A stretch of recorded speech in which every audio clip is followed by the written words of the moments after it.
Nós observamos que pessoas idosas sofrem mais quedas, mas existem muitos fatores envolvidos nesse contexto. Sobre esse assunto, eu converso agora com o geriatra Alexandre Brito, na nossa pausa gostosa do café.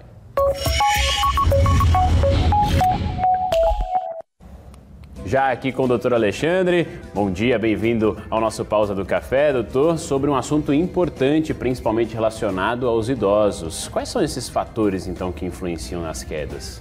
Muito bom dia, muito obrigado por estar aqui novamente, tentando ser útil com essas informações, né? Principalmente para a população idosa. A queda no idoso deve ser considerada, além de uma ocorrência acidental, um sinal de que muito provavelmente existe uma alteração clínica que está por trás. Então é um grande aviso, além da preocupação que a gente tem com as consequências inerentes à própria queda, né? Então, nesse caso, a gente precisa ficar atento também com as questões clínicas de cada idoso. Muito. A lista é grande, gente. São muitas alterações clínicas que podem levar ao desequilíbrio com queda no idoso. Então vamos aqui às mais frequentes. Um controle inadequado da pressão. Então uma queda de pressão rápida e em determinado patamar pode fazer com que o idoso caia. A queda rápida da glicose. Isso é até meio polêmico, porque as famílias querem, quando o idoso está com a glicose muito alta, que em poucos dias essa glicose baixe. Isso não é assim. Isso pode levar mês ou mais de um mês para a gente estabilizar essa glicose. A glicose não pode ser estabilizada, a gente não pode equilibrar essa hiperglicemia, tá, de uma maneira tão rápida, ou até mesmo a hipoglicemia. Então a gente tem que ver a intensidade das dosagens das medicações e os tipos de medicamento.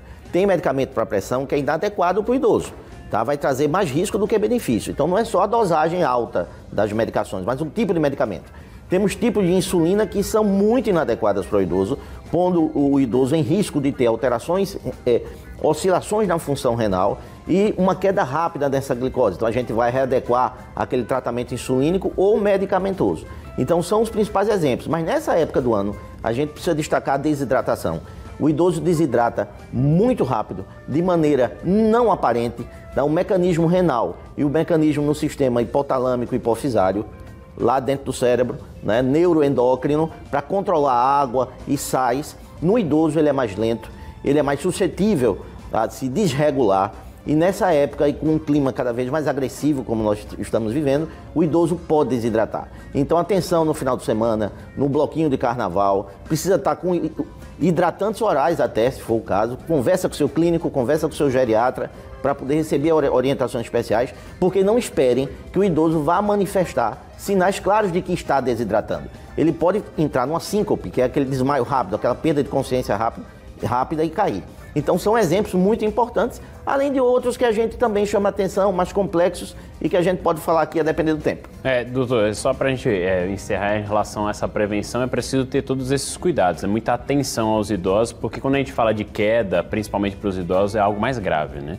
Exatamente, então você tem situações que podem se desdobrar da queda em diante para um quadro mais grave. Então o idoso, a partir daquela queda, se ele tiver um traumatismo craniano também, não percebido, isso pode trazer complicações. Então o idoso que tem uma epilepsia, por exemplo, ele pode ter uma crise epilética em decorrência da queda. E nós não estamos falando naquelas convulsões, naqueles movimentos típicos que quando se fala em epilepsia, a população sempre lembra. Não, o idoso pode ter uma crise epiléptica sem apresentar aquelas alterações motoras. E ela pode advir da queda, como também pode ser uma causa da queda. Perfeito. Doutor Alexandre, muito obrigado pelos esclarecimentos mais uma vez aqui com a gente no Balanço Geral. Uma ótima semana.